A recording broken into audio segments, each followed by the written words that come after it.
Magandang balita para sa ating mga senior citizens. Simula Hunyo, daang libong matatanda ang makatatanggap ng kanilang unang Universal Social Pension.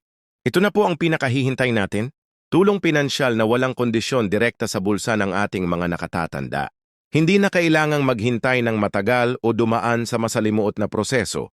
Ang bagong sistemang ito ang sagot sa matagal ng panalangin ng marami sa ating mga lolo at lola na nahihirapan sa pangaraw-araw na gastusin. Alam natin ang hirap ng pagtaas ng presyo ng gamot, pagkain at iba pang unahing pangangailangan. Kaya naman ang Universal Social Pension ay dinisenyo upang mapagaan ang pasanin ng ating mga nakatatanda. Pero kailan ba talaga ito matatanggap? May schedule po tayong dapat abangan. Sa mga susunod na minuto, ipapaliwanag ko sa inyo kung paano, kailan at saan nyo makukuha ang inyong pensyon.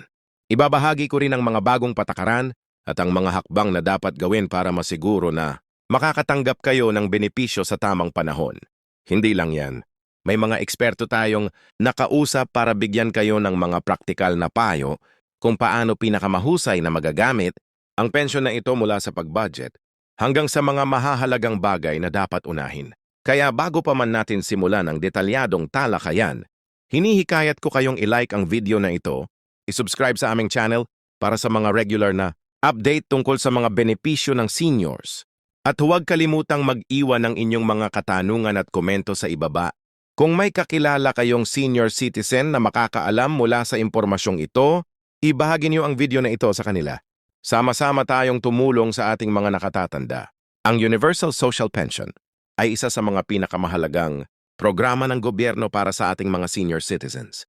Hindi ito ordinaryong ayuda lamang, kundi isang pangatagalang solusyon upang matulungan ang ating mga lolo at lola na magkaroon ng dignidad at seguridad sa kanilang pagtanda. Sa totoo lang, marami sa ating mga nakatatanda ang nahihirapan. Ngayon dahil sa limitadong income at pagtaas ng gastusin sa kalusugan at pang-araw-araw na pangangailangan, nakakalungkot isipin na maraming senior citizens ang umaasa na lamang sa kanilang mga anak o kamag-anak para sa kanilang pang-araw-araw na gastusin. Ang iba naman ay napipilitang magtrabaho kahit na sila ay may edad na at dapat ay nagpapahinga na. Ito ang dahilan kung bakit ipinaglaban at isinabatas ang Universal Social Pension para bigyan ng dignidad at kasiguruhan ang buhay ng ating mga nakatatanda. Ngayon, tatalakayin natin ang detalye kung paano gagana ang sistemang ito at kung paano ito makakaapekto sa buhay ng mga senior citizens. Una sa lahat, ang Universal Social Pension ay para sa lahat ng Pilipinong senior citizens na edad-60 na po pataas. Hindi tulad ng ibang programa na maraming kwalifikasyon at kondisyon. Ito ay universal na nangangahulugang lahat ng senior citizens ay karapat-dapat na makatanggap nito anuman ang kanilang katayuan sa buhay. Ang halaga ng pensyon ay nakatakdang magsimula sa 1,000 hanggang 2,000 bawat buwan depende sa implementasyon ng programa. Bagamat maaring sabihin ng iba na maliit lang ito para sa maraming senior citizens, malaking tulong na rin ito sa kanilang mga gastusin sa pagkain, gamot at iba pang unahing pangangailangan. Bukod pa rito, ang programang ito ay dinisenyo upang paunti-unting tumaas ang halaga ng pensyon sa mga susunod na taon habang tumataas din ang cost of living. Kailangan bang mag-apply para dito? Sa mga bagong senior citizens, kailangan nyo pa ring mag-register sa OSCAR, Office of Senior Citizens Affairs, sa inyong lokalidad. Ngunit para sa mga dati nang nakarehistro at may senior citizen automatiko na kayong maisasama sa listahan ng mga benepisyaro. Gayunpaman mahahalagang dokumento pa rin ang kakailanganin ninyo tulad ng birth certificate, valid at patunay ng residence. Ngayon ang pinakaimportanteng impormasyon na kailangan nyong malaman ay kung kailan at paano ninyo matatanggap ang inyong pensyon. Ayon sa bagong schedule, ang unang batch ng pensyon ay ipapamahagi sa unang linggo ng Hunyo. Ang mga senior citizens na ang apelyido ay nagsisimula sa E hanggang Y ay makatatanggap nito mula Hunyo, isa tandang bawas 7. Ang mga apelyido na nagsisimula sa A hanggang O ay mula Hunyo, tandang bawas 4 na. Habang ang mga apelyido na A hanggang C ay mula Hunyo, 15 tandang bawas 21. Paano ninyo ito matatanggap? May 3 paraan. Una, kung kayo ay may bank account, maaaring direktang i-deposit doon ang inyong pensyon. Pangalawa, kung kayo ay gumagamit ng mobile wallet tulad ng Cash o Paymaya, pwede rin itong ipadala doon. And pangatlo, para sa mga wala nito, maaari ninyong kunin ang inyong pensyon sa mga designated payout centers tulad ng Bayad Centers, Palawan Express o sa mismong munisipyo ng inyong lugar.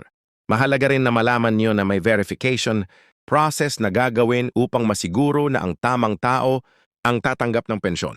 Kaya't siguraduhin nyo na dalhin ang inyong senior citizen ni at isa pang valid kapag kayo ay kukuha ng inyong pensyon. Para sa mga may karamdaman o hindi makakabiyahe, maaaring magtalaga ng authorized representative, ngunit kailangan ng special power of attorney na notarizado upang gawin ito. Nais kong bigyan diin na ang programang ito ay patuloy na nagbabago at umuunlad. Maaaring magkaroon ng ilang pagbabago sa implementasyon nito sa mga susunod na buwan, kaya mahalaga na palagi kayong updated. Maaari niyong sundan ang aming channel para sa mga pinakabagong balita at update tungkol dito. Ngayon, nais kong talakayin kung paano ninyo pinakamahusay na magagamit ang inyong pensyon. Maraming senior citizens ang nahihirapan pagdating sa pag-budget ng kanilang limitadong pera. Narito ang ilang praktikal na payo mula sa mga financial advisor para sa ating mga senior citizens. Una, gumawa ng simpleng budget plan. Ilista ninyo ang inyong mga buwanang gastusin at tingnan kung saan niyo gagamitin ang pensyon. Unahin ang mga pangunahing pangangailangan tulad ng pagkain, gamot at utilities. Kung may natitira pa, maaari ninyong itabi ito para sa emergency fund o para sa mga espesyal na okasyon tulad ng kaarawan ng mga apo. Pangalawa, mag-invest sa inyong kalusugan.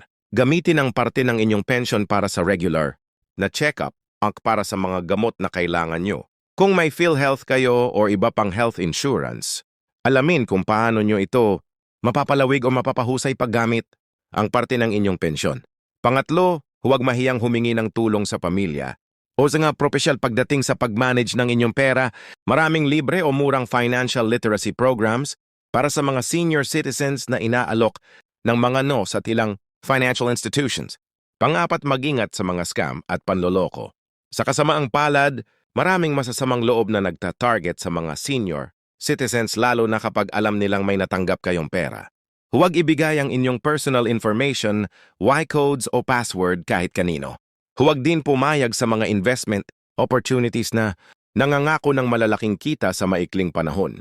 Bilang karagdagan, gusto ko ring ibahagi na ang Universal Social Pension ay hiwalay at dagdag pa sa iba pang benepisyo na maaari ninyong matanggap tulad ng NAYA suspension, PhilHealth benefits at iba pang senior citizen discounts. Ito ay nangangahulugang kung kayo ay tumatanggap na ng ISEA suspension. Maaari pa rin kayong makatanggap ng Universal Social Pension. Bukod sa pension, marami pang mga programa at benepisyo ang nakalaan para sa ating mga senior citizens. Halimbawa, may mga libreng seminar at workshops tungkol sa health and wellness, art therapy at iba pang recreational activities na inorganisan ang OSCA at iba pang ahensya ng gobyerno. May mga libreng medical mission din kung saan maaari kayong magpa-check up at kumuha ng libreng gamot. Mahalaga ring malaman na ang bawat senior citizen ay may karapatan sa 20% discount sa mga gamot, pagkain sa mga restaurant, transportation, at iba pang serbisyo. Ang discount na ito ay dapat ibigay kahit wala kayong senior citizen basta't mapatunayan nyo na kayo ay 60 taong gulang o higit pa. Gayunpaman, mas madali pa rin kung meron kayong senior citizen EC para maiwasan ang anumang komplikasyon.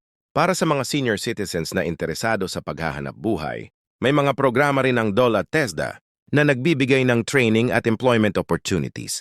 Ang mga programang ito ay dinisenyo upang mabigyan ng ating mga nakatatanda ng pagkakataong mapakinabangan ang kanilang mga kasanayan at karanasan habang kumikita din ng dagdag na pera. Ngayon, balikan natin ang Universal Social Pension at ang mga potential challenges at solutions na maaaring harapin ng mga benepisyaro. Nasibit hawat tundayan dabobong lagi ng pension kumpara sa aktual na gastusin ng isang senior citizen. Yung solusyon dito ay yung mainit na pag-budget at pagsasama ng iba pang benepisyo at discounts na available para sa senior citizens. Pangalawa, ang accessibility ng payout centers. Maraming senior citizens ang nahihirapan bumiyahe dahil sa kanilang edad o karamdaman. Dahil dito, hinihikayat natin ang mga lokal na pamahalaan na magbigay ng mobile payout centers or home delivery options para sa mga senior citizens na hindi makakabiyahe. Pangatlo, ang pag-aantala ng pension dahil sa administrative issues. Isa ito sa mga pangkaraniwang problema sa mga government programs. Upang maiwasan ito, siguraduhin nyo na kumpleto at tama ang lahat ng inyong dokumento at information na ibinigay niyo sa registration. Regular din kayong mag-follow up sa OSCA o sa inyong local government unit kung may anumang update o problema. Pang-apat, ang panganib ng corruption o misus ng pondo. Sa kasamaang palad, may mga insidente ng pondo na hindi nakakarating sa tamang benepisyaro. Kung kayo ay may kakilala o naririnig na may ganitong gawain, huwag magatubiling i-report ito sa proper authorities. Ang programang ito ay para sa kapakanan ng ating mga senior citizens at dapat lamang na ang bawat sentimo ay makarating sa kanila.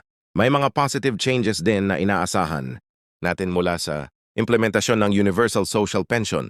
Una, inaasahan natin na ito ay magbibigay ng financial relief sa maraming pamilya na kasalukuyang sumusuporta sa kanilang mga nakatatandang miyembro. Ito ay makakatulong upang mabawasan ang financial burden sa mga pamilya, lalo na sa mga middle-income households. Pangalawa, inaasahan natin na ito ay magbibigay ng buos sa lokal na ekonomiya. Kapag ang mga senior citizens ay may pera sa kanilang bulsa, mas marami silang bibilhin at gagastusan na direktang makakatulong sa mga local businesses at markets. Aming ilon ito may nagbibigay ng psychological relief sa maraming senior citizens na nasasakripisyo ang kanilang dignidad dahil sa kawalan ng sariling pera. Ang pagkakaroon ng kahit maliit na halaga na sarili nilang pera ay malaking bagay para sa kanilang self-esteem at overall mental health.